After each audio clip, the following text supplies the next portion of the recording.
20 minutes earlier, Reed Ashford sat at the head of a table in a windowless room beneath the basement of Sonare, his restaurant in Chicago. 4 men sat around the table, but only one of them was trying to swallow and failing.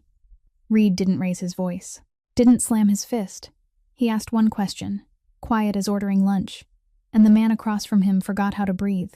20 minutes later, he was standing in the staff break room of the very restaurant he owned, a room with a plastic table, a chair missing one leg, and a coffee machine the entire floor had given up on. He was holding the worst cup of coffee he'd ever tasted in his life, and listening to a girl laugh. She was laughing because a stray cat in the alley had jumped into a dumpster and gotten stuck inside. The sound filled the tiny room, and Reed Ashford, the man whose voice could silence an empire, stood there holding a cold cup of coffee, with absolutely nothing to say. He didn't know her name. She didn't know who he was. And that was the last minute in 7 years that Reed Ashford could honestly say he was still in control.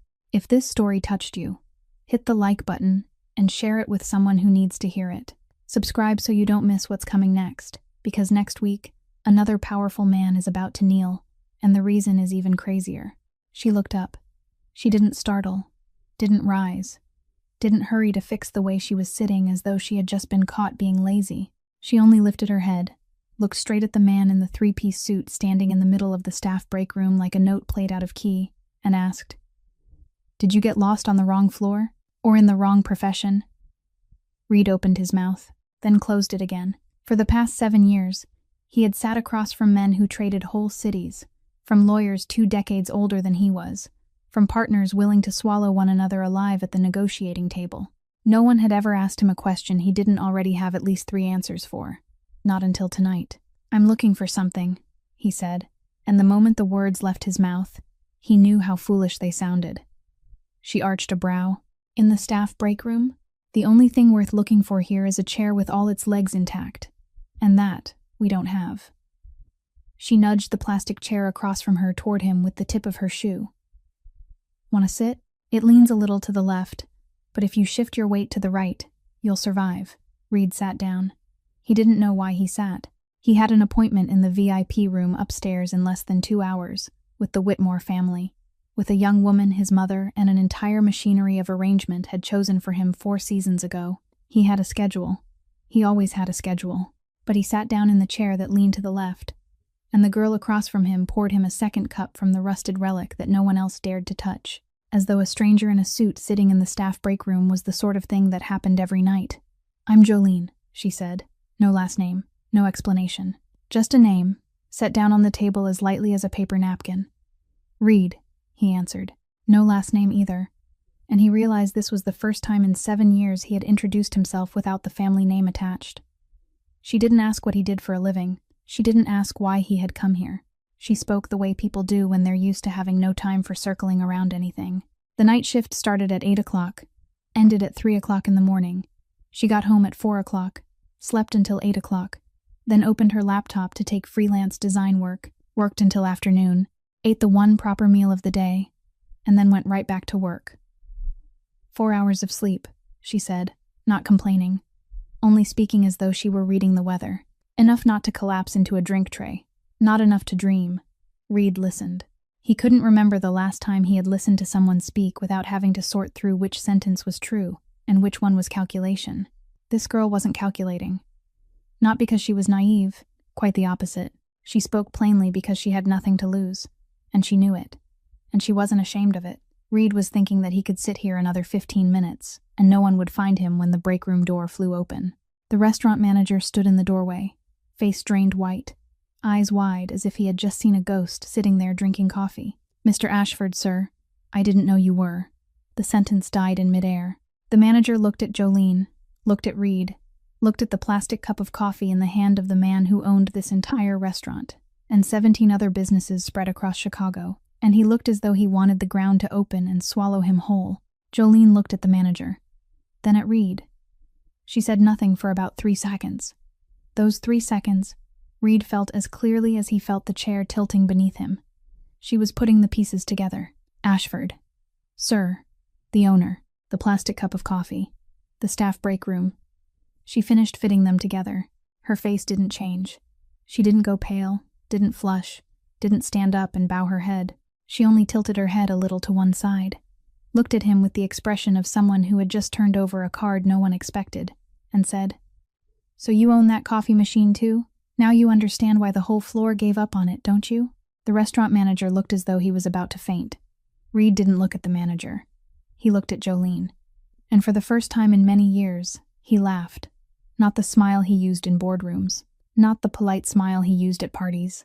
A real laugh, brief, breaking out of his chest before he could control it, as though his body had remembered a reflex his mind had forgotten a long time ago.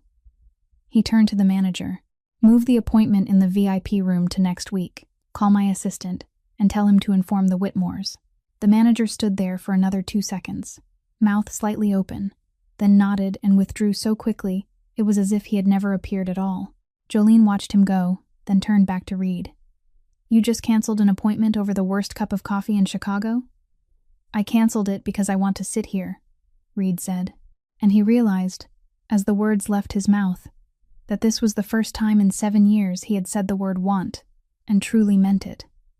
Jolene didn't answer. She looked at him a moment longer, with a gaze it would take him many weeks to understand. It wasn't the look of calculation. It wasn't the look of fear. It was the look of someone who had grown used to reading other people in order to survive, and was reading him now, and still hadn't decided.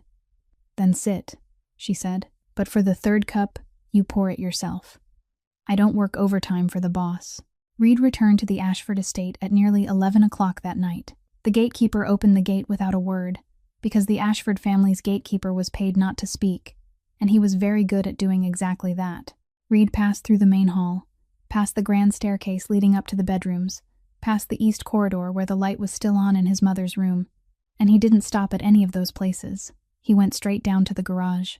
The garage at the Ashford estate had space for 4 cars, but in the farthest corner, behind the black Cadillac he had never driven himself, there was something that didn't belong in that room. A carpenter's bench.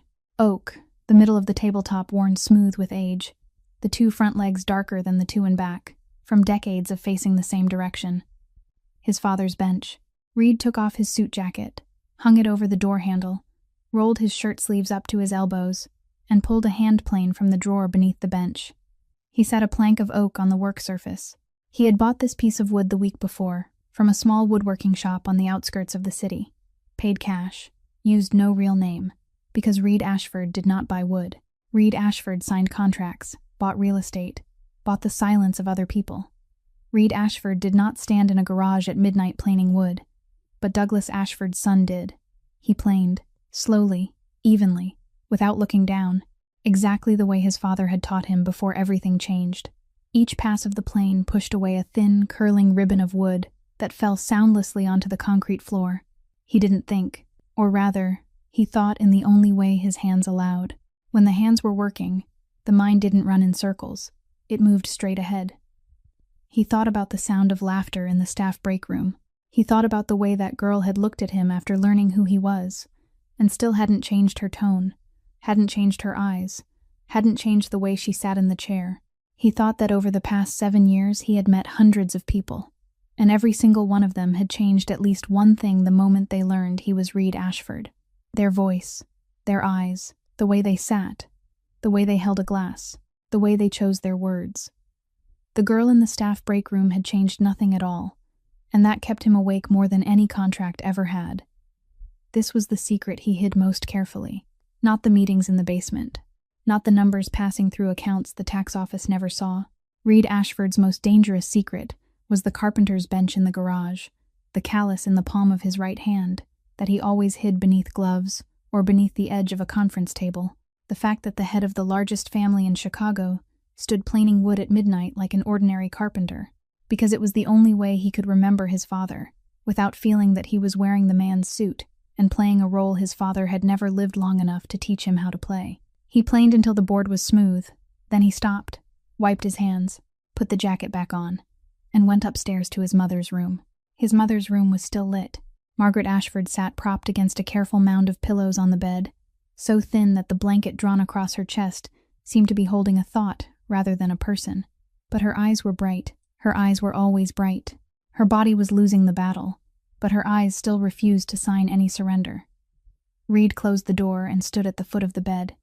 He didn't sit. He stood the way he stood when he needed to ask a question he already knew the answer to. There wasn't any item in the staff room, was there, Mother? Margaret Ashford looked at him. She didn't blink. She had a habit of not blinking when she was asked something directly. Exactly like her husband. Exactly like her son. As though this whole family had been born with a bloodline that refused to blink first. No, she said. There wasn't any item. You sent me down to the staff room. I sent you down to the staff room. Reed drew in a breath. For the past 7 years, his mother had arranged many things. She arranged meetings he never knew had been staged. She arranged supposedly chance encounters at charity parties. She even arranged who sat beside whom at family dinners, in order to control the flow of information. Reed knew that. He knew it because he was like her.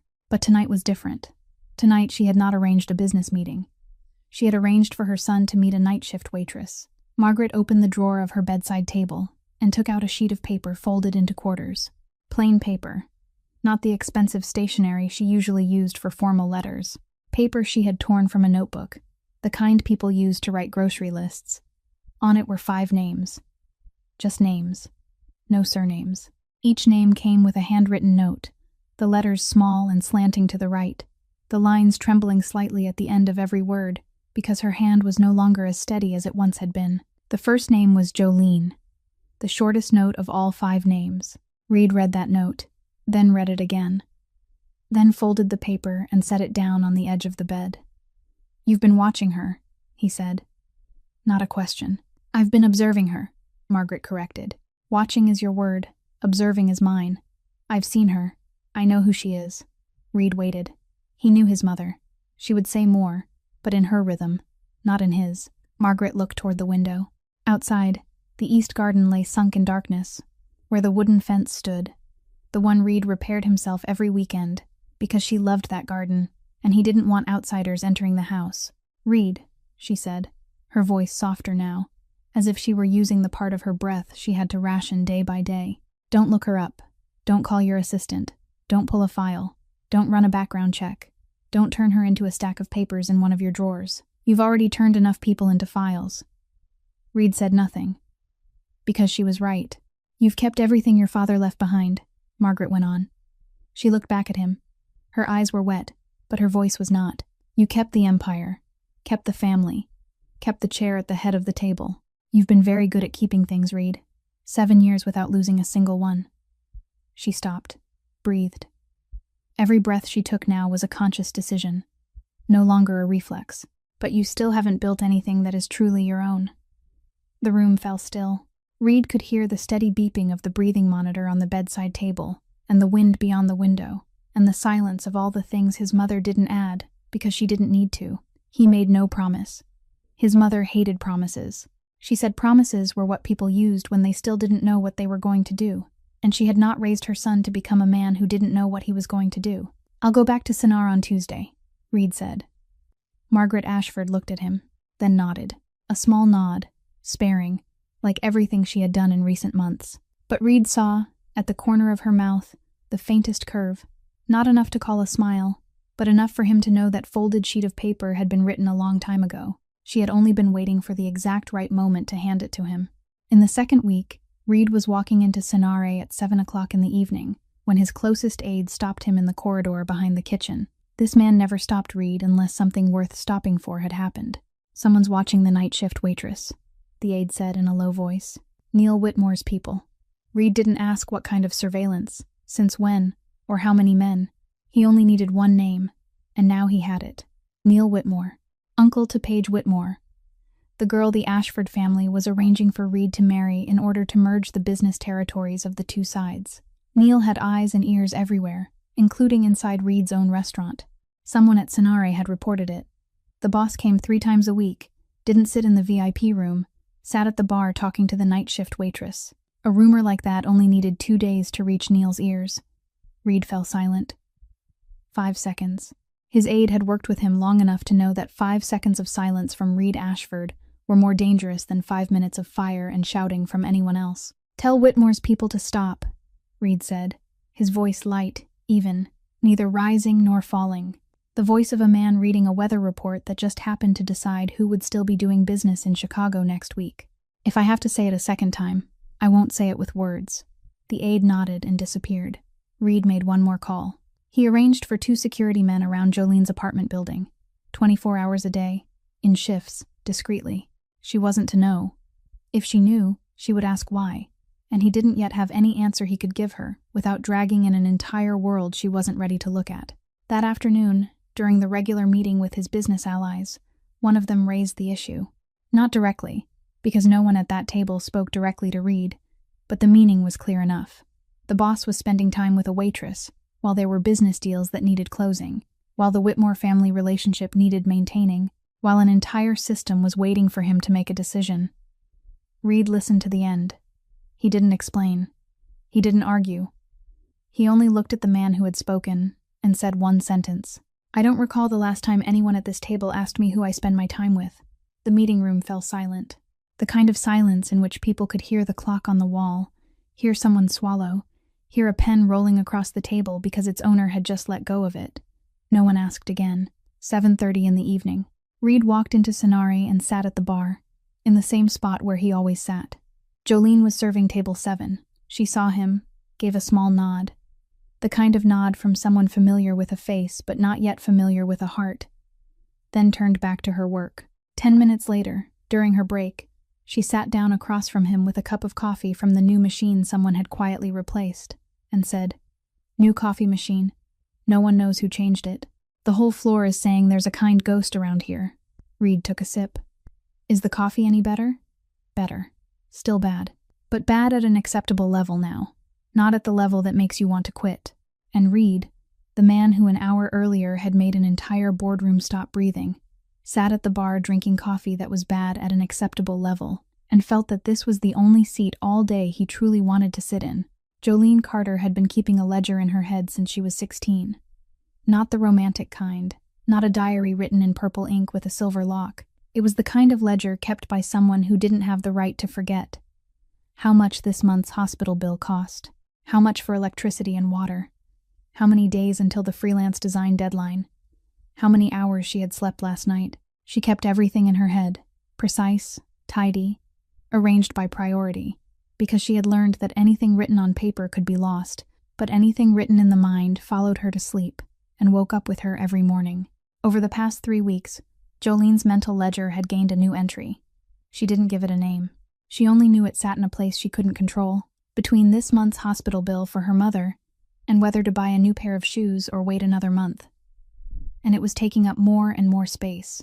Reed Ashford came to Sonari on Tuesdays, Thursdays, and Saturdays, as regular as a train schedule. He sat at the bar, in the same place, ordered coffee from the new machine that the entire staff was still whispering about, not knowing who had replaced it. Jolene knew who had replaced it. She didn't say. There were things she chose not to say. Not because she was good at keeping secrets, but because saying them would mean admitting she was paying attention, and she wasn't ready to admit that, not even to herself. Every 15-minute break, she sat across from him at the bar. They talked. Not the kind of talking that had a subject, a beginning and an end, someone leading and someone following. It was the kind where 2 people tossed lines back and forth like passing a ball, with no one keeping score. He asked what she had designed that day. She asked if anyone had forgotten how to breathe that day. He didn't answer that question, but his eyes smiled, and Jolene noted that his eyes smiled differently from his mouth. His mouth smiled when he wanted other people to see it. His eyes smiled when he forgot that anyone was watching. In those 3 weeks, Jolene recorded 2 entries in her mental ledger that she couldn't explain. The first entry was his hands. One Thursday evening, when Reed reached for his coffee, the sleeve of his shirt pulled back slightly, and Jolene saw the palm of his right hand. There was a callus, not the callus of someone who signed contracts, not the callus of someone who drove or played golf. It was the callus of someone who held tools, regularly, and long enough for the skin to build into a thick layer exactly where a hand wrapped around a handle. She asked.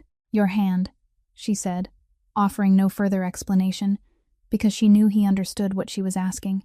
Reed looked down at his hand, then said, "Old habit." 2 words. A door closing. Jolene recorded it. A man who worked with his hands, and hid it. The second entry was the new employee. One Saturday night, a new server, less than 2 weeks into the job, carried a tray of drinks past the bar and tripped. The tray fell. 4 glasses shattered. Liquid splashed across the floor, onto chair legs, onto the shoes of 2 guests sitting nearby. The entire restaurant froze. Not because of the broken glasses, because the owner was sitting 3 steps away. Jolene saw the way every staff member within 10 meters turned toward Reed without fully turning, the sideways look of people waiting for thunder. The new server stood in the middle of broken glass, face pale, hands shaking. Reed stood up. He walked over to the server. He crouched down, picked up the larger shards of glass, and placed them on the tray, took a cloth from the bar and wiped the table, then looked at the server and spoke, loud enough for him to hear, quiet enough that the rest of the restaurant wouldn't. The first day I worked for my father, I spilled an entire pot of coffee on his table. He looked at me, then at the pot, then said, "Next time spill it on your opponent's table, less of a waste of coffee." I'm still here. You will be too. Then he sat back down, picked up his coffee, drank, as if nothing had happened. The restaurant exhaled. The new server went into the kitchen with an empty tray and shoulders lighter than they had been 30 seconds before. And Jolene, standing behind the bar, wrote in her mental ledger, "Not the behavior of an ordinary powerful man. An ordinary powerful man wouldn't stand up, or if he did, he would stand to order someone else to clean it. This man stood up and cleaned it himself. Then told a story about his father so a new employee would stop shaking. Then sat down and drank his coffee as if he had done nothing at all." Jolene didn't know where to file that. That was the problem. 4 years ago, another man had made her unsure where to place him as well. That man had promised a great deal, then left. Since then, Jolene had one rule: don't trust anyone who makes promises. That rule had kept her safe for 4 years. But Reed Ashford made no promises at all. He came, sat, drank coffee, talked, then left. Not a single promise. Not a single "I will." Not once had he said, "Trust me." And that was exactly the problem, because Jolene's rule had been designed to defend against promises. She had no rule to defend against the patient silence of a man who simply came, sat, and stayed. She was breaking her own rule without anything to blame. There was no promise to point at and say, "There, I was warned." There was only a callus in the palm of a hand she couldn't explain. A new employee steadied without being asked, and 3 evenings a week she had started counting down to. Reed invited her at the end of the 3rd week, not to a party, not to an event. He simply said, during her break on Saturday night, in the voice of a man weighing each word before letting it go, "My mother would like to meet you. She can't go out. If you agree, I'll send a car for you." Jolene didn't answer at once. She finished her coffee, set the cup down, then said, "I can get there myself. Give me the address." The Ashford estate stood in the heart of the Gold Coast, 15 minutes by car from Jolene's apartment and an entire ocean away in every other sense. Jolene stepped through the iron gates, looked at the gray stone facade, and said nothing. She wasn't overwhelmed. Or if she was, she hid it better than anyone Reed had ever brought into this house. She looked, took it in, and kept walking, with the step of someone who had learned that comparing her home to someone else's was a game with no winner. Reed led her up to the 2nd floor. He stopped before a white door with a brass handle and said quietly, "She's very tired today. She'll apologize for not being able to stand. Don't accept the apology too quickly. She hates being treated like an invalid." Jolene nodded. He opened the door. Margaret Ashford lay in bed, smaller than Jolene had imagined. Powerful people always looked smaller in a sickbed than the shadow they cast across the world. And Margaret was no different. But when she turned her head to look at Jolene, her eyes were not small. Her eyes read Jolene from head to toe in about 2 seconds.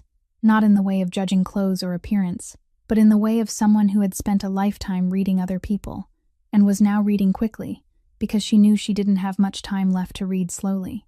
"Sit down, Jolene," she said. Not Miss Jolene, not dear, not young lady, only her name. Jolene sat in the chair beside the bed. Reed stood at the door in silence, like a man long accustomed to standing at the door of his mother's room and waiting. "My son speaks of you very little," Margaret said. "That's a good sign. He only says very little about the things he truly cares about. The things that don't matter, he can talk about for an hour."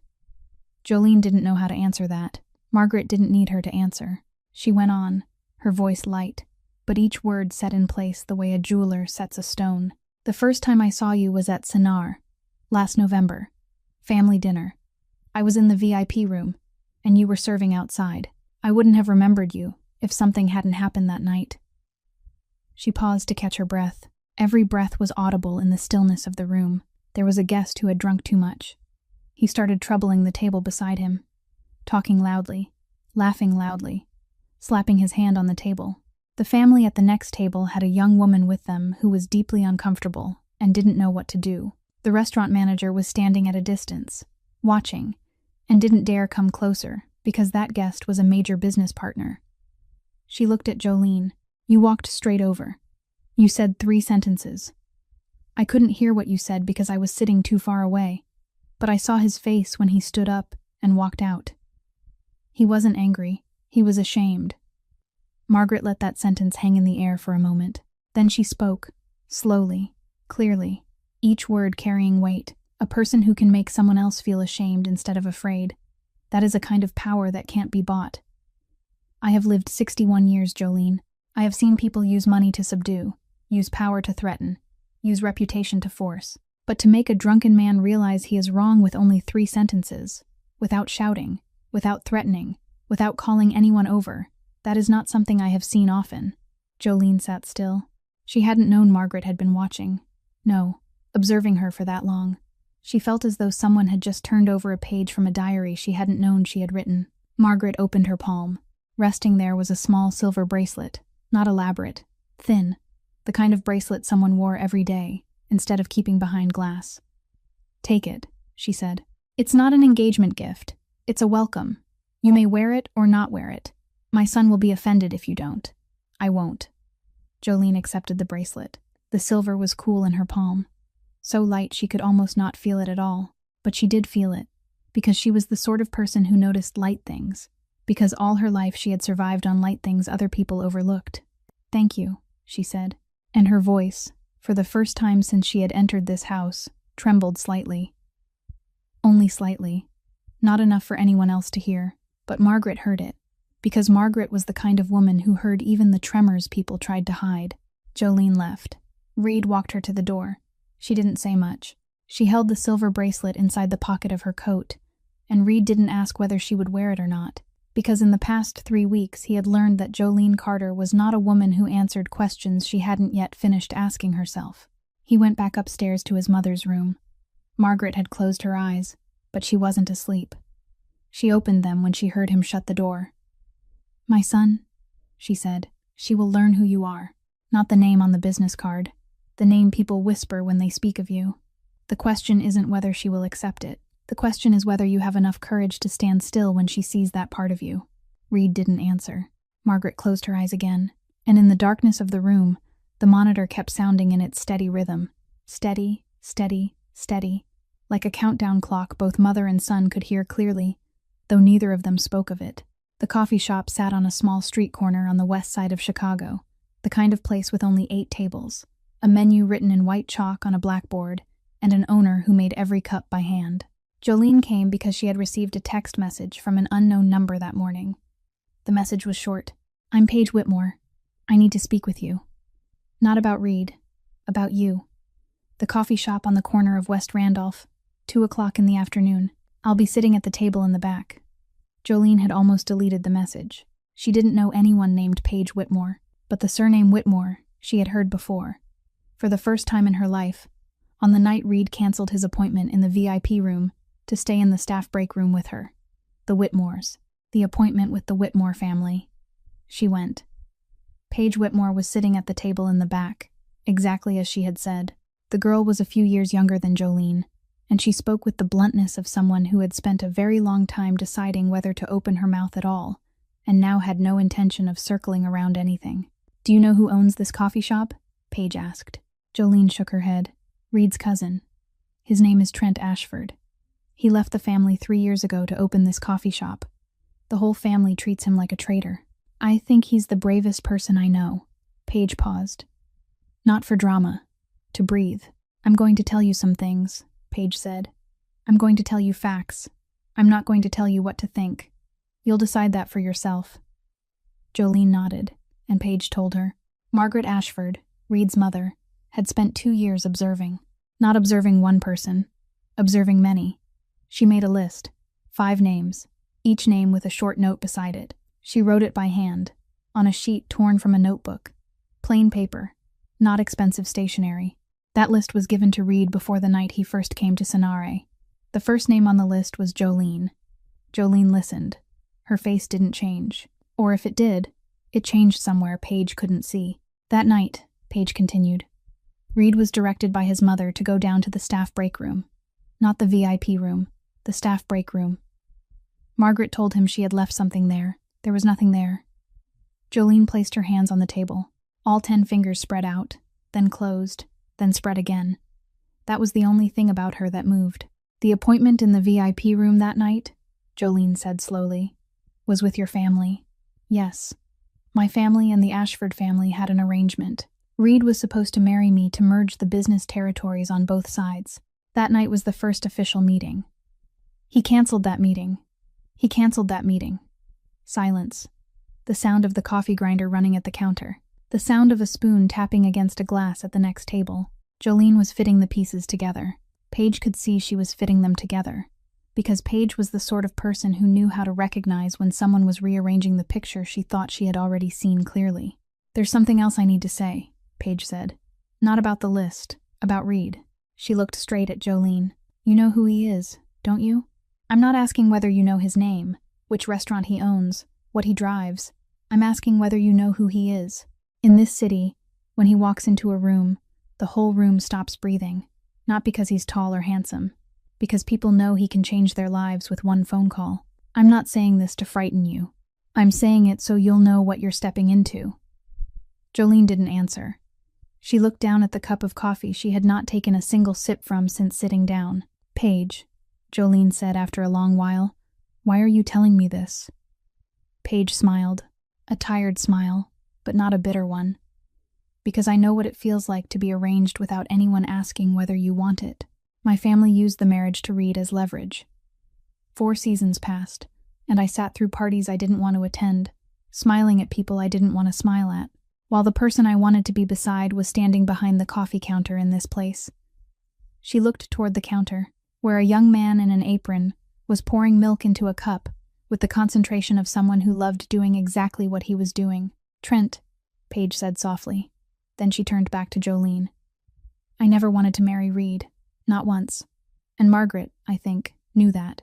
I think that's why she wrote the list. Jolene sat still a while longer. She looked at Paige, looked at the coffee, looked at her own hand clenched tight on the tabletop without remembering when it had clenched. Thank you, Jolene said. 2 words, set gently on the table, the way she had set down her own name in front of Reed 3 weeks earlier. No further explanation. She stood up. She walked outside. The afternoon sun of Chicago slanted across the fronts of the buildings, laying long bands of light over the sidewalk. Jolene stood there on the pavement, and everything looked exactly the same as it had 30 minutes earlier, before she stepped into the coffee shop. The same street, the same sunlight, the same traffic noise. But the ledger in her mind had turned to an entirely different page, a page on which every entry she had written over the past 3 weeks, the callus on his hand, the new employee he had comforted, the coffee machine that had been replaced, the first cup of coffee in the staff break room, all of it was still true, still real, but now lit by a different kind of light. The light of a mother who had written 5 names on a sheet torn from a notebook and placed Jolene's name at the top. Jolene reached her apartment at 4 o'clock in the afternoon. She didn't turn on the lights. She sat at the kitchen table, opened her old laptop, and typed 2 words into the search bar. Ashford, Chicago. She didn't know what she was looking for, or rather, she did, but she wasn't ready to name it yet. Paige had said, the Ashford family, in the tone of someone trying to be gentle while handing another person a knife. The blade turned inward. A family, not a company, not a corporation, a family. And Jolene, who had lived 27 years in Chicago, who had worked every night in an Italian restaurant without ever asking who owned it, now sat in the darkness of her apartment and began to read. She read quickly. She didn't need to read much. The name Ashford appeared in articles about real estate, about major deals, about construction projects across the city. She skimmed most of it, because most of it had nothing to do with her. until she found an old article. It was from an issue published over a decade ago, in a small local paper, the kind no one read, except people searching for things no one wanted them to see. The article listed real estate projects invested in by the Ashford Group in the decade leading up to my father's passing. Jolene read the list. Her eyes moved across each address, each project name, each number. Then she stopped. 847 West Fulton. She read it again. 847 West Fulton. She read it a third time, because sometimes the eyes see something the mind refuses to accept. 847 West Fulton. She closed the laptop, stood up, walked into the bedroom, opened the bottom drawer of the wardrobe, where she kept a small cardboard box she didn't open often, because every time she did, it felt like reopening a wound she had spent 11 years learning not to touch. Inside was her father's death certificate.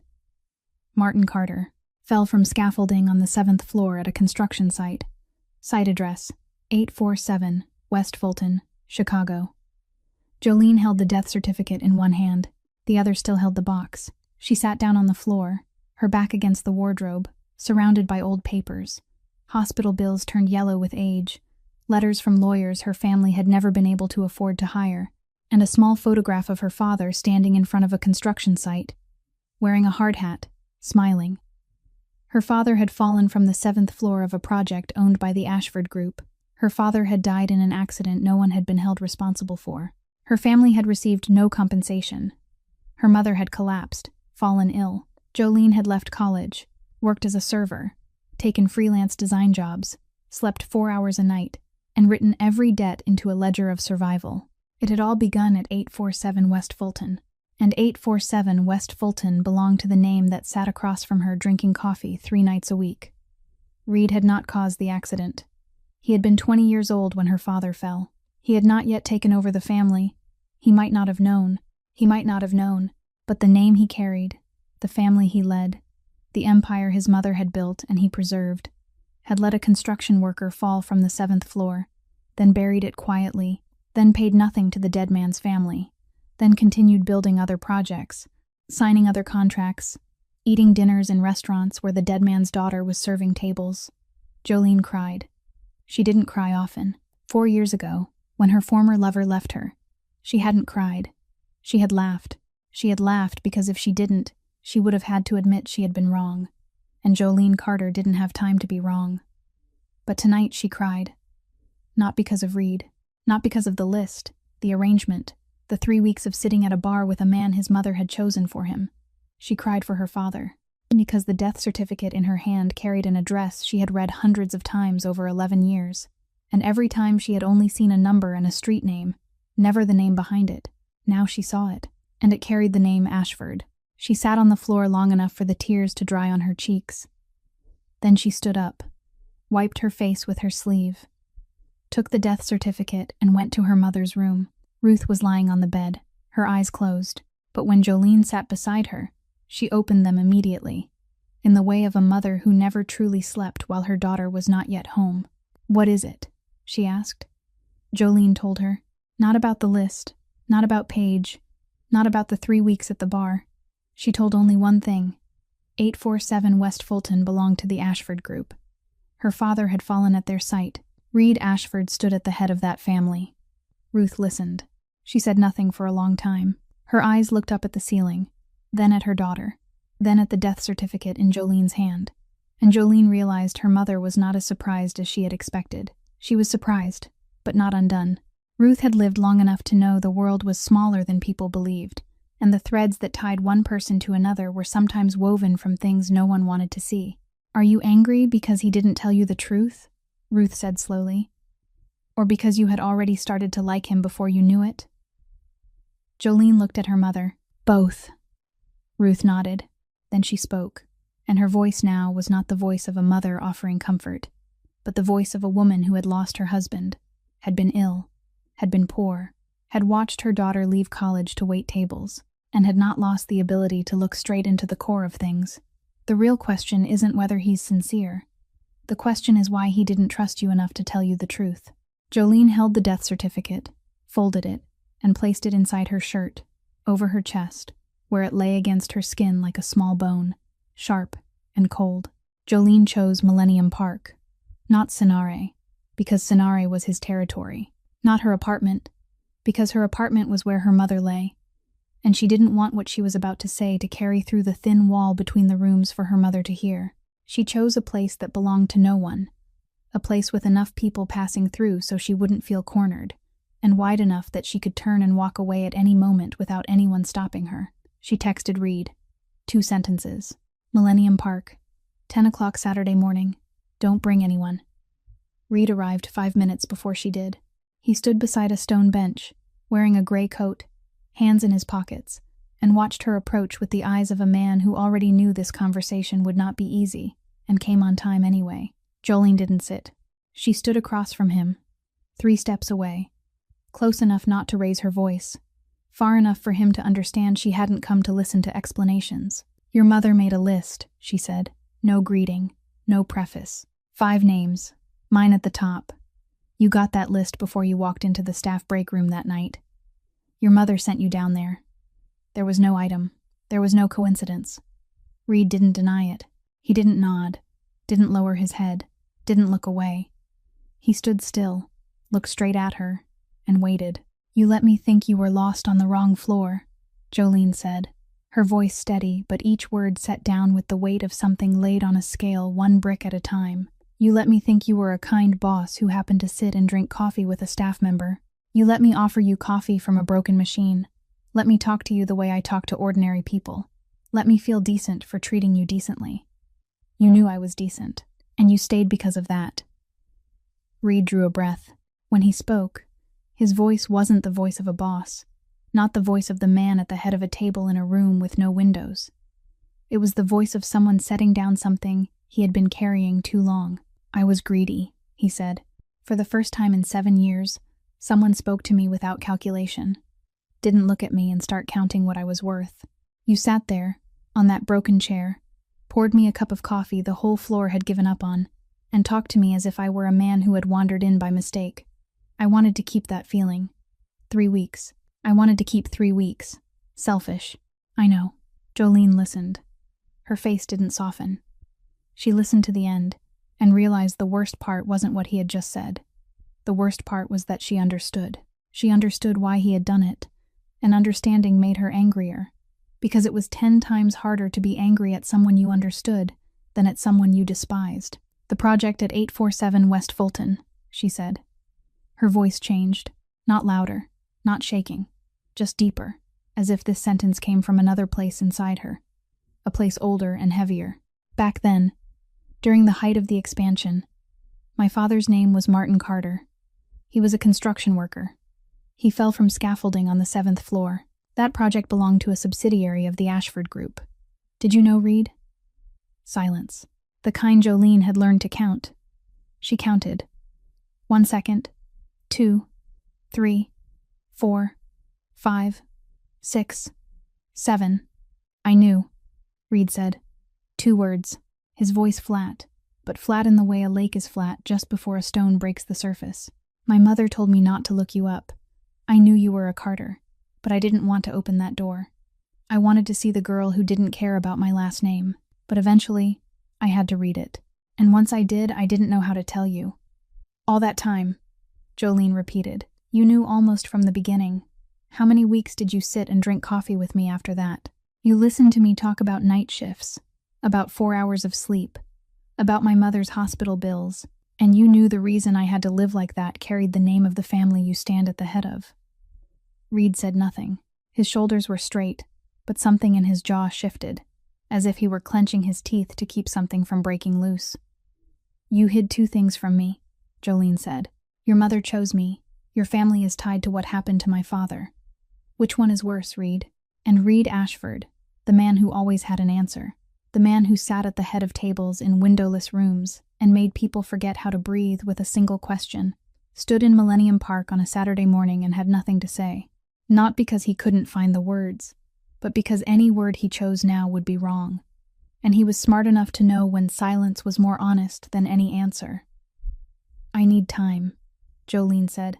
She turned. She walked away, her back straight, her steps even, and she didn't look back. Reed stood beside the stone bench, alone, in the ordinary morning of a city that didn't know someone had just walked away from him in a way he had no right to stop. 10 days passed without Jolene seeing Reed. 10 days in which she went to work, came home, opened her laptop, took freelance jobs, slept 4 hours, woke up, and repeated it all again. For 10 days, the ledger in her mind gained no new entry, because she was too busy rereading the old ones under the light Page had turned on, and the death certificate had confirmed. She didn't call Reed. He didn't call her. The silence between them lay there like a blank sheet of paper both of them knew would have to be written on, eventually. But neither had yet picked up the pen. On the 8th day, Jolene finished her shift at 3 o'clock in the morning. She stepped out the front door of Sinare, pulled the zipper of her coat up to her throat, and saw a man waiting outside. He wasn't standing directly in front of the door. He was standing about 5 steps away, leaning against a lamppost, both hands in the pockets of his wool coat, looking like a man waiting for a car, or for someone, or for both. "Miss Carter," he said. His voice was gentle, polite, the kind of voice people used when ordering at an expensive restaurant, or when asking someone to do something that person did not want to do. "I'm Neil Whitmore. I think you and I should talk." Jolene knew the Whitmore name, Page's family. The other side of the marriage arrangement Reed had canceled. She didn't stop. She kept walking, and Neil Whitmore matched her pace, neither faster nor slower, keeping exactly 3 steps between them, as though he had already calculated that 3 steps were close enough for conversation and far enough that no one could say he was applying pressure. "I won't keep you long," he said, still in that same voice. Light, even, polite enough to turn the spine cold. "I only want to share a point of view. You have every right not to listen, but I think you should." Jolene didn't look back. She kept walking, and Neil Whitmore kept speaking, still 3 steps behind her, still in the tone of a man ordering dinner. "I know you're keeping your distance from Reed Ashford. Rumors move quickly in our circles. If you leave him, I think that would be the wise decision. For you, for your mother, for everyone." He paused for exactly 1 beat, then continued. "But if you go back, I want you to know that I will make sure everyone in this city knows exactly who you are. The daughter of Martin Carter, the construction worker who died at the site on 847 West Fulton, growing close to the man who now stands at the head of the very family that owned that project. How do you think that story will be told, Miss Carter? Do you think people will see you as a victim? Or will they see you as a woman taking advantage of a relationship with the man tied to her father's death?" Jolene stopped, not because she was afraid. She stopped because she was deciding. She turned and looked straight at Neil Whitmore. He was around 48, maybe 50, with the face of a man accustomed to smiling without ever truly smiling, and eyes that were too bright for 3 o'clock in the morning. She looked at him for exactly 3 seconds. She said nothing, because Jolene Carter had lived long enough to know there were battles where answering meant losing, and walking away in silence meant winning. She turned her back and walked on. This time she heard no footsteps following her. When she reached her apartment, she locked the door, took off her coat, and lay down on the bed, without turning on the light. The ceiling above her was dark. Traffic passed outside the window. Her mother's breathing came steadily from the next room. The breathing of someone asleep. Someone who had no idea her daughter had just been stopped outside a restaurant at 3 o'clock in the morning by a man who had calmly laid out the exact price of stepping into Reed Ashford's world. Jolene lay there looking at the ceiling and thinking. She didn't think about Reed. She didn't think about Neil. She thought about herself. About the 27-year-old woman lying on a bed in a dark apartment, holding a decision for which there was no safe choice. To step into Reed's world was to step into a place where men waited outside doors at 3 o'clock in the morning and spoke in polite voices. To live in that place, she would need more than self-respect. She would need courage, and Jolene didn't yet know whether she had enough. 10 days passed without Reed calling Jolene. No text messages, no appearances at Sinare on Tuesday, Thursday, or Saturday. The chair where he always sat at the bar remained empty, and no one sat in it, because the staff at Sinare had started calling it the boss's chair, even though no one had ever told them to. Reed respected the distance Jolene had asked for, but respecting distance didn't mean standing still. On the 2nd day after the meeting at Millennium Park, Reed called his aide into the office and ordered the entire file on the construction project at 847 West Fulton, from the time of the incident, reopened. The file lay in the corporation's archives under a layer of dust, untouched since the day the project had been completed. Reed read it. He found the name of the site manager at the time, the man who had signed the decision to cut labor safety costs in order to save the quarterly budget. That man was still working inside the Ashford system, now a mid-level manager at a branch on the south side of the city, earning a decent salary, holding a stable position, living comfortably on top of a decision that, 11 years earlier, had caused a construction worker to fall from the 7th floor and never rise again. Reed fired him. No meeting, no explanation, no warning letter. Just one call from the boss's office, and the man had his termination papers before 5 o'clock that same afternoon. The aide asked what reason should be entered into the personnel file. Reed said, "There are debts that can't be paid with money." The aide wrote it down and asked nothing more, because Reed Ashford's aide was paid to understand that some answers were the whole answer and didn't need a second part. On the 4th day, Reed established a compensation fund. The fund carried no Ashford name, no Reed name, no name at all. Anonymous, routed through an independent law firm, paying the full outstanding medical bills of Ruth Carter, and providing monthly support to every family who had lost someone in workplace accidents at construction sites, funded by the Ashford Group during those peak expansion years. Not only Jolene's family, all of them. 7 families. Reed read every name, every case, every figure his family had buried in the archives and forgotten. And he did not forget, because Reed Ashford forgot very little, and from this point on he would not forget those 7 names. He sent the full documentation for the fund through Feldman, Ruth's lawyer. Feldman would be the one to tell Ruth, not Reed, because if Reed delivered the papers himself to Ruth, it would look like an apology, and Reed didn't want it to look like an apology. He wanted it to look like what it truly was, a debt paid 11 years late, one for which no apology would ever be large enough. So he did not apologize. He paid. On the 6th day, an envelope arrived at Reed's office. Inside was a copy of old debt papers bearing the name Martin Carter, Jolene's father, along with a small handwritten card. "Ashford, I think you should know what the girl you care about is carrying. See you at the gala." The handwriting was neat, slanting to the right, confident. Neil Whitmore's handwriting. Reed read the card. He didn't tear it, didn't crumple it. He set it down on the desk, picked up the phone, and called his aide. "Find me everything Neil Whitmore doesn't want anyone to know," he said. "Every transaction, every contract, every account. Don't rush, but don't be slow." Then he hung up and sat still in his office, looking at Neil's card lying on the desk beside the folded sheet of paper with the 5 handwritten names from his mother. 2 sheets of paper, one from a person who wanted to build, one from a man who wanted to destroy. And Reed Ashford, sitting between those 2 pages, knew exactly which side he was going to choose. He only needed time to choose the right way. Attorney Feldman called Ruth Carter on the morning of the 9th day. He spoke slowly, clearly, in the voice of an old lawyer who had trained himself to deliver important news, without letting personal feelings slip between the words. He explained the anonymous compensation fund. He explained that all of her outstanding medical bills had been paid in full. He explained the monthly stipend. He explained that 6 other families were receiving it as well. Ruth listened to the end. She thanked Feldman. She hung up. Then she sat quietly in her wheelchair in the small kitchen all day. She didn't tell Jolene. She didn't tell anyone. She sat in silence the way a person does when weighing something on a scale no one else can see. And she needed quiet to hear which way it tilted. On the morning of the 10th day, she said to Jolene, "Call him here." Jolene looked at her mother. "Mother, call him here, Jolene. Not for you. For me," Jolene called. Reed arrived within an hour. He came alone. No aide, no driver. Driving a car Jolene had never seen him drive before. An ordinary kind of car. Not the black Cadillac of the family. He stepped into the small apartment. The apartment was clean, tidy, and plainly lacking in the way no amount of tidiness could ever fully hide. Jolene opened the door for him. She said nothing.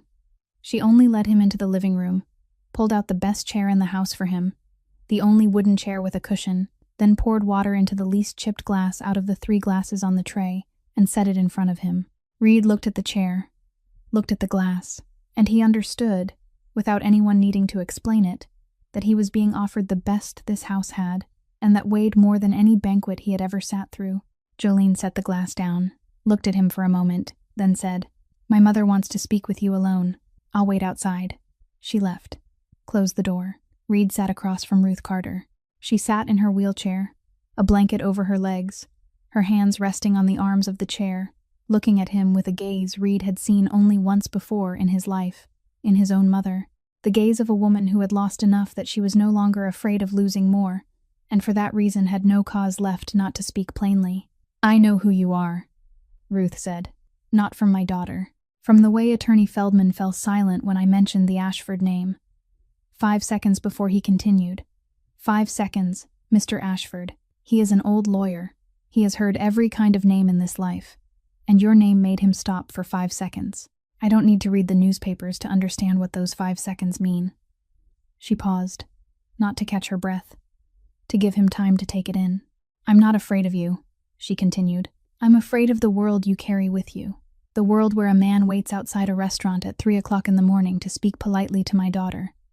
Reed sat straighter. Jolene had not told him about Neil, but Ruth knew.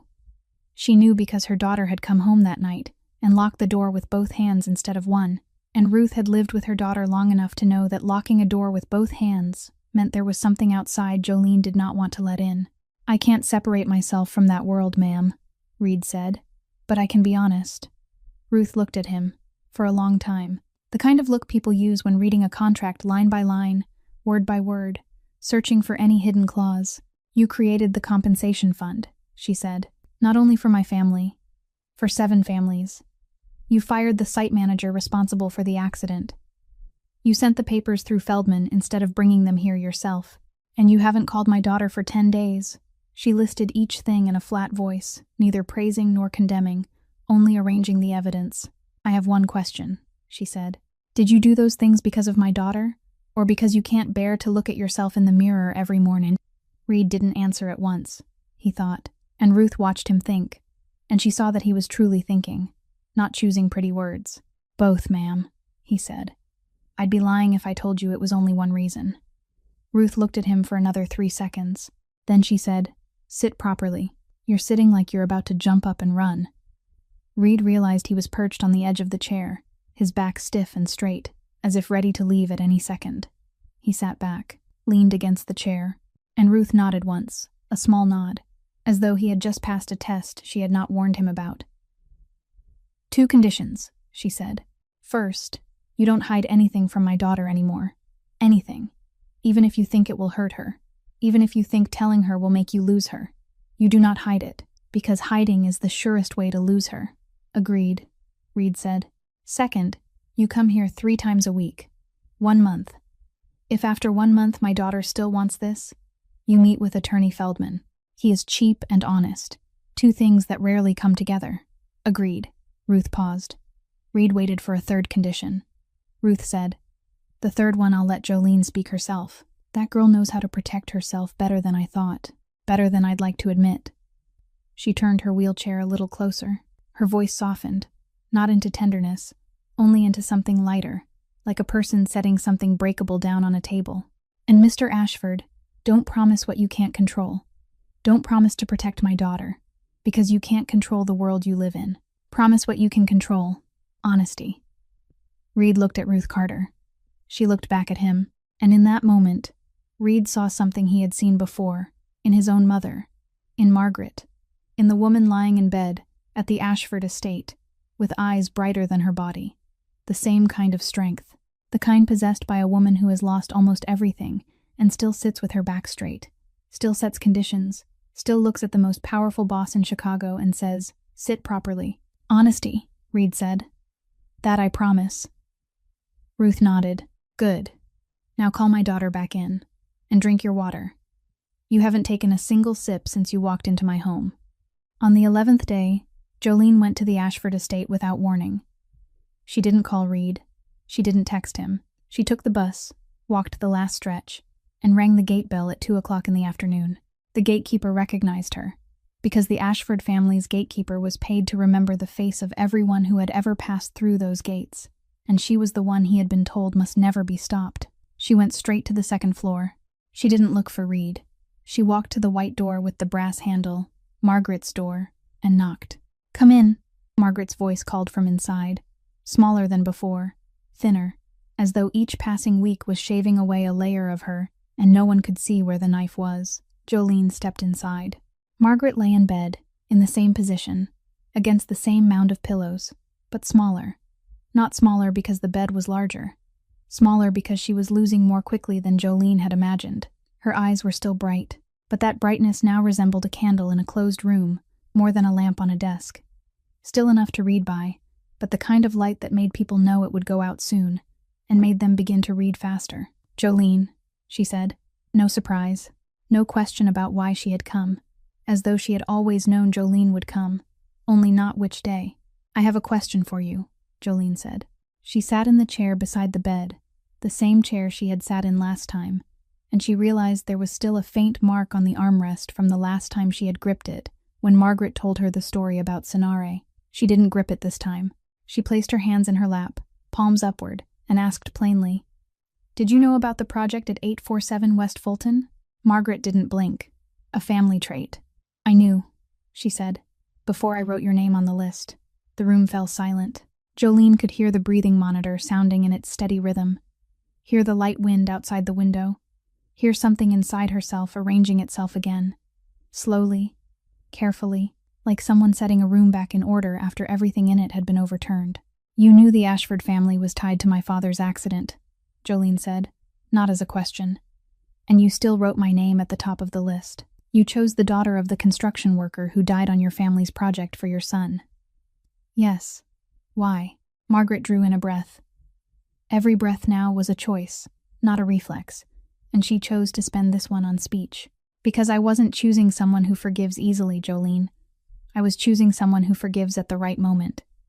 She paused. Her eyes stayed on Jolene, and in that gaze there was something Jolene needed several seconds to recognize. Not pity, not calculation. Trust. Margaret had trusted her before Jolene knew she was trusted. "If you forgive my son," Margaret said, "he will never forget the cost of that forgiveness, and he will live differently because of it." Jolene sat still. Her eyes were wet, but she didn't cry. She had already cried in her own apartment, on the floor, among the old papers, and she had cried for her father. Those tears belonged to her father, and she wouldn't use them here, wouldn't use them in front of Margaret, because this was a different conversation. This was a conversation between two women deciding the future of a man they both loved in different ways. "You made a wager," Jolene said, her voice steady. Slightly rough, but steady. "You wagered that I would come here, that I would ask this question, that I wouldn't walk away." "I didn't wager," Margaret said. "I observed, for 2 years, and I saw a girl who made other people feel ashamed instead of afraid, who cared for her sick mother alone without bowing her head, and who laughed when no one else was laughing. A person like that doesn't walk away. A person like that walks straight in and asks why." Margaret reached out her hand. A small hand, thin, the skin so delicate that the blue veins showed beneath it. Jolene took her hand, gently, precisely, the way one holds something precious that one already knows won't be kept for long. "Thank you," Jolene said. "Don't thank me," Margaret said, and at the corner of her mouth there was the faintest curve, not enough to call a smile, but enough for Jolene to remember for the rest of her life. "Thank the cat. If it hadn't jumped into the trash that night, you wouldn't have laughed, and my son wouldn't have stayed." Jolene released Margaret's hand. She stood up. She walked out of the room, closed the door softly, and stood in the hallway for a moment, her back against the wall, her arms hanging at her sides, looking down at the cold marble floor beneath her feet. Then she went downstairs. Reed was standing at the foot of the stairs. He didn't ask what she had said to his mother. He simply stood there and waited, and Jolene realized he had been waiting there ever since she walked upstairs, because he knew she had come to see his mother, not him, and he respected her enough not to place himself between them. "I saw your mother," Jolene said. "I read the papers Feldman sent. I know what you did." Reed stood still, waiting. "I don't forgive the Ashford name," Jolene said. Her voice was level, but each word was set down with the precision of someone placing her feet on a wire with no net below. I'm trying to, forgive Reed. Those are 2 different things. Can you accept living with that difference?"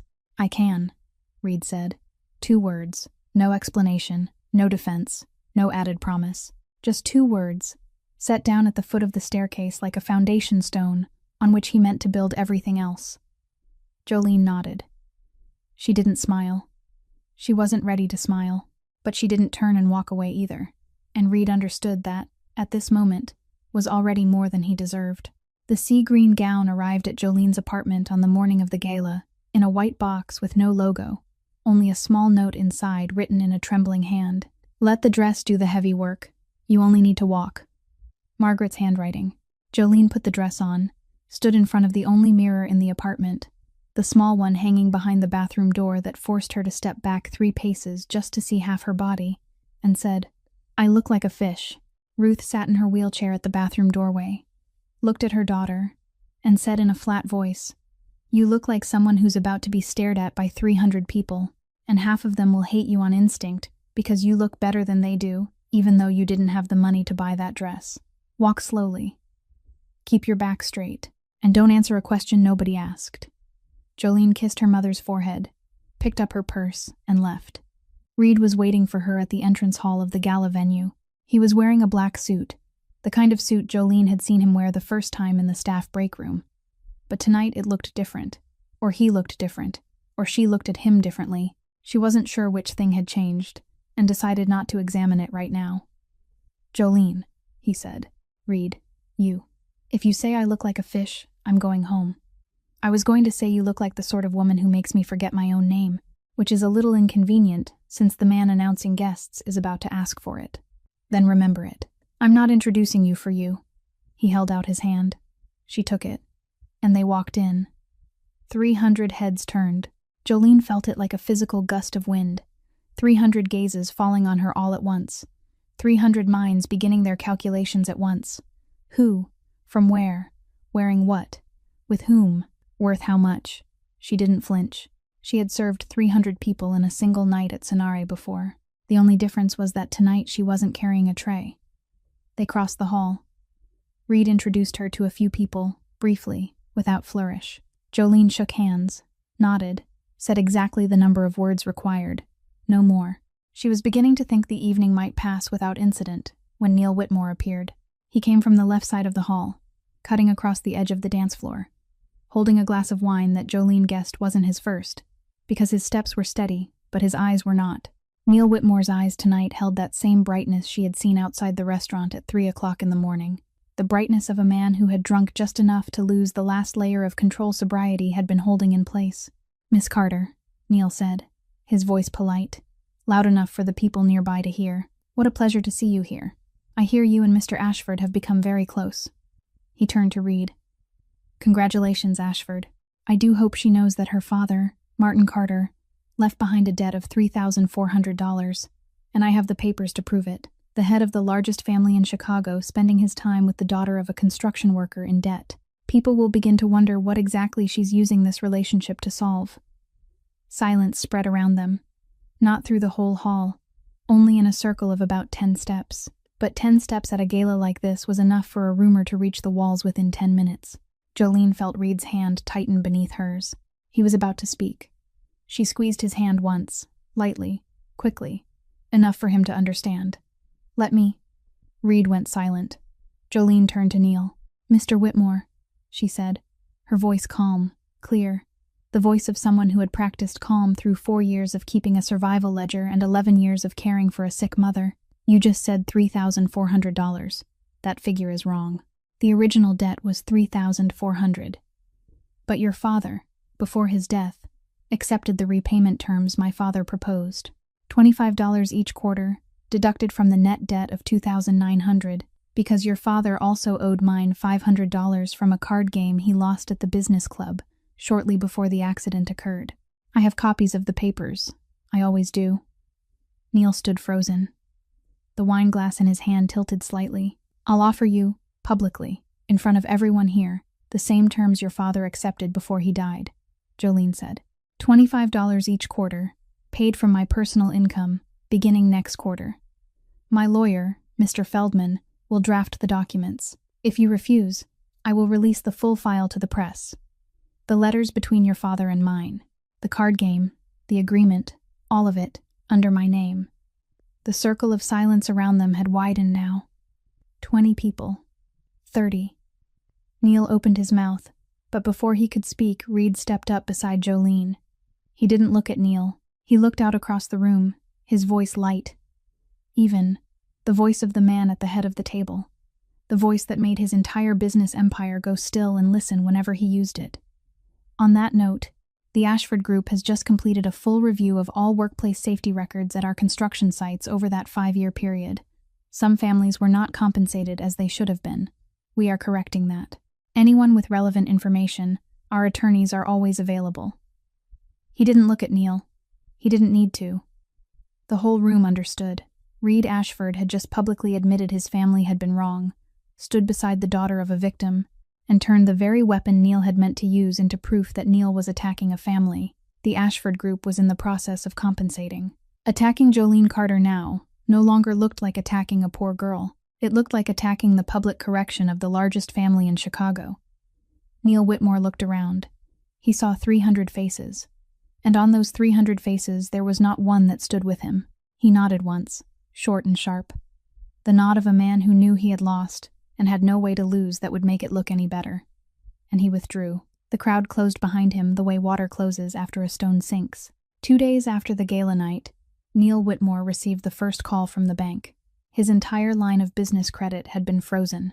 That same afternoon, the lease renewals for 3 restaurants he owned in the South Loop were denied, with no specific reason put in writing. The following day, 2 suppliers of wine and food canceled their contracts. Polite, brief, with no explanation. There were no threatening phone calls from Reed Ashford. No messages. Nothing at all. Only silence. And that silence was eating away at Neil Whitmore's little empire day by day, contract by contract, unanswered call by unanswered call. That was how Reed Ashford replied. Not with words, with consequences. Paige Whitmore left the Whitmore family that same week. She moved in with Trent Ashford in the small apartment above the coffee shop on the corner of West Randolph. And no one in the Whitmore family called her, because no one had enough standing left to do so. But Jolene didn't know any of that on the night of the gala. Those things happened afterward. That night, after Neil withdrew and the crowd closed behind him, Jolene stood beside Reed in the middle of the hall, her back straight, her face calm, and said in a low voice only he could hear, "I need a glass of water, and I need to get out of here, because my knees have just decided they're no longer willing to cooperate." Reed didn't ask anything. He held out his hand. He led her across the hall, through a side corridor, into a small room beside the ballroom that no one was using that night, the kind of room meant for guests to rest between events, with an old velvet chair, a small table, and quiet. Jolene sat down. Both hands rested on her lap. Both hands were trembling. Not trembling badly, not the kind that had lost control, but trembling the way a body does when it starts giving back everything it has held in for the last 15 minutes. She didn't cry. Her eyes were dry. Her voice, when she spoke, was calm. Calm in a strained way. Calm in the way people are calm when they know that if they let go even a little, everything will break. "I was angry for 4 years, she said. She didn't look at Reed. She looked at her trembling hands on her lap. "I didn't know I'd been angry for 4 years until tonight. I thought I was finished with it. I thought I had laughed enough about it, written enough numbers into my survival ledger to bury it beneath debts and deadlines. But it wasn't a number, Reed. It sat in that ledger between my mother's hospital bills and next month's rent, and it sat there so long that I forgot it wasn't a number. It was anger. And tonight I spent all of it in 5 minutes, in front of 300 strangers, on a man who probably didn't deserve the full weight of it. But he was standing there, and he opened his mouth, and I had held that anger too long to choose a more precise target." She stopped, breathed. Her hands were still shaking. "My mother would say I was rude," she said. "Your mother would say I was brave." "You were brave," Reed said, "and slightly terrifying." Jolene looked at him. For the first time since Neil had opened his mouth in the ballroom, she looked at him, and she saw, at his wrist, where the sleeve of his jacket had pulled back slightly when he handed her the glass of water, a pulse beating much faster than normal. He had been calm all night. His voice had never shaken when he spoke in front of 300 people. But the pulse in his wrist didn't know how to perform, and that pulse told Jolene that his hands had lied all night, and all night he had been afraid, not of Neil, but of losing her. "Reed," she said. "Jolene, get me out of here." Reed didn't drive back to the estate. He turned left instead of right at the first intersection, and Jolene knew he wasn't taking her home, but she didn't ask where they were going, because tonight she had already asked enough questions, and she trusted him enough to sit quietly in the passenger seat and watched the streets of Chicago slide past the window. He stopped in front of Sonare. The restaurant was dark. It had closed at 11 o'clock. The facade was dark, the sign unlit, the front door locked. Reed pulled a key from his suit pocket, opened the back entrance, and led her through the dark kitchen corridor, past the dishwashing station, through the swinging doors that led down to the staff break room. He turned on the light.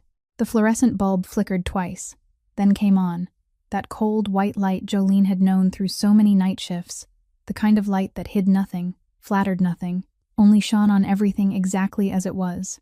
The plastic table, the plastic chairs, the tile floor faintly stained in one corner, and in the corner of the room, the old coffee machine, the one the whole floor had given up on.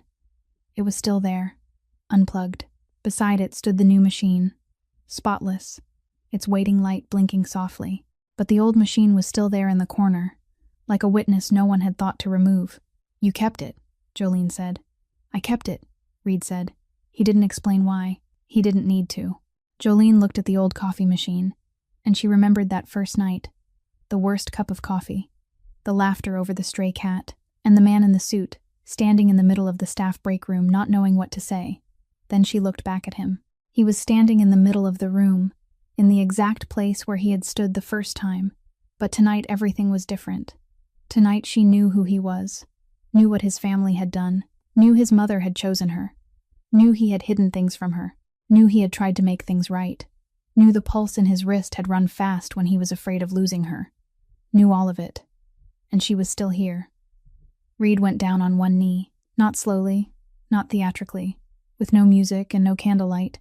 He went down on his right knee on the tile floor of the staff break room, in the exact place where the first time he had sat in the broken chair and drunk the coffee she had poured for him. "Jolene," he said. "Reed, I want to be with you. Not as the head of the Ashford family, not as the owner of this restaurant. I'm the man who stands in a garage at midnight and planes wood." He raised his right hand. The palm, where the callus lay that Jolene had written into her mental ledger in the second week. The callus she had asked about, and he had answered with, "Old habit," and shut the door. "This is the callus," he said. "Not from signing contracts, not from driving, from planing wood. My father taught me how to plane wood before he died, before I sat in the chair at the head of the table that he left behind. Every night, when no one is looking, I go down to the garage and plane wood, because it's the only way I can remember my father without feeling that I'm pretending to be him. I hid this for 7 years, because if anyone knew that the head of the Ashford family stood planing wood at midnight like an ordinary carpenter, then the image I spent 7 years building would crack. I waited a very long time before telling anyone. I'm telling you, because you're the only person I want to see that crack." Jolene stood still. Her hands hung at her sides. She looked at him kneeling on the floor of the staff break room beneath the cold, white fluorescent light that hid nothing, and she looked at the callus in his palm, and for the first time she understood fully that he was not asking her with a ring or with some grand promise. He was asking her with the callus, with his final secret, with the softest part of himself laid before her on the tile floor, under fluorescent light, beside the old coffee machine no one had removed. "3 conditions, Jolene said. Her voice was steady. Her eyes were wet, but she didn't cry. She smiled, and that smile trembled, trembling at the corners of her mouth, in the way only the truest smiles ever do. "First, never hide things from me with silence. Anything, even the things you think will hurt me, because I'd rather hurt from the truth than be protected by concealment." "Agreed." "Second, let me keep my survival ledger, the ledger where I write debts, deadlines, hospital bills, everything I've needed to survive since I was 16. It reminds me who I was before I met you. I don't want to forget that person. I never will." "Agreed." "Third." Jolene paused. The trembling smile at the corner of her mouth grew still, and when she spoke the third condition, her voice was different, softer, deeper, as if this sentence came from the place inside her she had guarded most carefully. "Tell your mother every day, until she can no longer hear it, that she chose right. She deserves to know that. Every day, from tomorrow until the last day." Reed looked up. His eyes were wet. For the first time in this entire story, Reed Ashford's eyes were wet. "I accept all of it," he said. His voice trembled on the last word, but he didn't correct it, didn't swallow it down, didn't hide it. He let it tremble, because she had asked him not to hide anything anymore, and he was beginning now. Jolene bent down. She held his face in both hands the way someone holds something precious that they're afraid of dropping but not afraid of touching, and she kissed him, lightly. Once. On the tile floor of the staff break room, beneath the fluorescent lights, beside the old coffee machine, beside the new coffee machine, between those two things, between the old and the new, between the place where they began and the place where they were now standing. Outside the break room door, in the alley behind the restaurant, the stray cat meowed once, just once, as though it had waited for exactly this moment to confirm that everything had finally fallen into its proper place. The wedding took place in October, in the east garden of the Ashford estate, where the wooden fence Reed repaired with his own hands every weekend stood, and where Margaret loved to sit by her window and look out. Reed had pulled the carpenter's bench out of the garage and set it in the garden beside the guest chairs, because Margaret wanted to see it, and when Margaret wanted to see something, no one in the Ashford family asked why. Margaret sat in her wheelchair in the front row, wearing the silver-gray dress she had kept in her wardrobe for 9 years, the muted silver of a butterfly pinned in a glass case, beautiful and fragile, and quietly sad in the way only things saved for a single moment could be. A few distant relatives, long estranged, sat on either side, while Reed remained the anchor his mother had always relied on, silently, according to an arrangement they had made among themselves without saying it aloud. Ruth Carter sat opposite, in her own wheelchair, wearing a deep plum dress, her hands folded together in her lap, because Ruth had never liked anyone holding her hand, and she had no intention of beginning today. The ceremony was short. The minister spoke little. The October air in Chicago carried a chill, yellow leaves drifting onto the shoulders of the guests, and no one brushed them away, because no one wanted to break the quiet. Jolene's voice didn't tremble. She spoke her vows in a steady, clear voice, the voice of someone accustomed to reading difficult numbers aloud from a survival ledger without shaking. Reed's voice trembled on the second line. Not much, only on one word, but Jolene heard it, and she laughed. A short laugh, slipping out before she could stop it, like the first laugh in the staff break room when the stray cat got stuck in the trash. And Margaret, sitting 3 steps away in her wheelchair, heard that laugh and smiled. A small smile, the faint curve at the corner of her mouth Jolene had seen for the first time in the sick room, and never forgotten. Reed took Jolene's hand, turned her palm within his, and said, loud enough for the small garden to hear, soft enough to remain true, I love you. The first time he had spoken those words aloud, he had held them from the staff break room to Millennium Park, from the night of the gala to the tile floor where he knelt, held them until the moment when speaking them could not be mistaken for anything other than exactly what he meant. Good Lord, Reed, Jolene said, through a throat that suddenly refused to work properly. I love you too. Now kiss me before the minister faints. In December, on the night of the first snow, Margaret asked to be moved to the small room in the east corner of the estate, where the morning light came straight through the uncurtained window. She didn't want curtains. She wanted to see the first light of each day without anything filtering it. She allowed only Reed, Jolene, and her closest attendant into the room. No one else. One afternoon, she asked Jolene to read to her from her notebook, the notebook she had used for 2 years to observe, to record, to write her notes about the young women she had considered for her son. Jolene opened the page Margaret indicated, the entry about Jolene, the shortest note. Jolene read it aloud, her voice even, slow, like reading to a child before sleep. Margaret closed her eyes to listen, then she opened them, and she smiled faintly when she saw, in the margin of the page, beneath her own handwriting, another line written in a rounded, steady hand that was not hers. Reed's hand. He had added to his mother's notebook without telling anyone. She didn't read the line aloud. She only smiled. Then she closed her eyes, and she slept, and she did not wake again. Outside the uncurtained window, the first snow fell over the east garden, over the wooden fence, over the carpenter's bench. Reed had returned to the garage after the wedding, laying a thin white layer across everything, smooth, quiet, the way the passing of someone who has lived fully settles over those who remain. In spring, Jolene returned to the old apartment to clear the last of her things. The apartment was empty.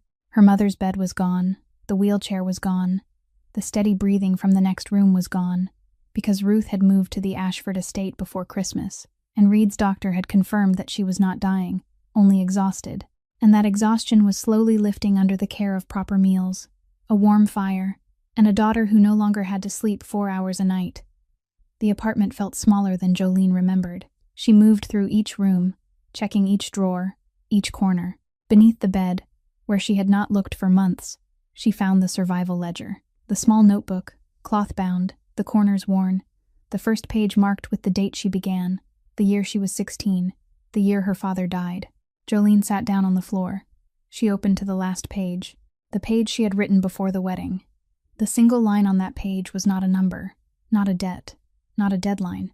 It was a sentence, written in her own hand, taken from the letter Margaret had sent Reed on the 6th of April. The letter Reed had kept in his suit pocket since that day, and had never taken out until he let Jolene read it.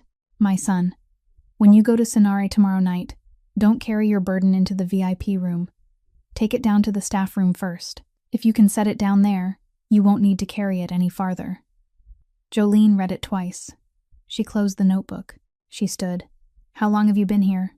Reed stood in the doorway of the apartment, holding Margaret, their 3-month-old daughter named for her grandmother, asleep against his chest with the absolute peace of someone who knows nothing of the world and therefore has nothing to fear. Long enough, Jolene said. Long enough to be sure. She walked to the door, holding the survival ledger in one hand, and placed her other hand on the small back of baby Margaret, lightly, exactly where it should be, between the tiny shoulder blades rising and falling with her sleeping breath. On the last unpacked cardboard box in the corner of the empty living room, the stray cat sat. The cat from the trash bin behind Sonare on that first night. The cat that had followed Jolene to the Ashford estate on moving day because no one had the courage to tell her to leave it behind and no one wanted to try. It sat on the box, front paws tucked neatly, tail curled around its body, watching the three of them at the door with the calm gaze of a creature that had arranged this entire story from the night it jumped into the trash and decided to get stuck there. If this story has touched you, tap the heart and share it with someone you think needs to hear it. Subscribe so you don't miss the next story, because next week, another boss is going to kneel, and the reason will be even more unbelievable.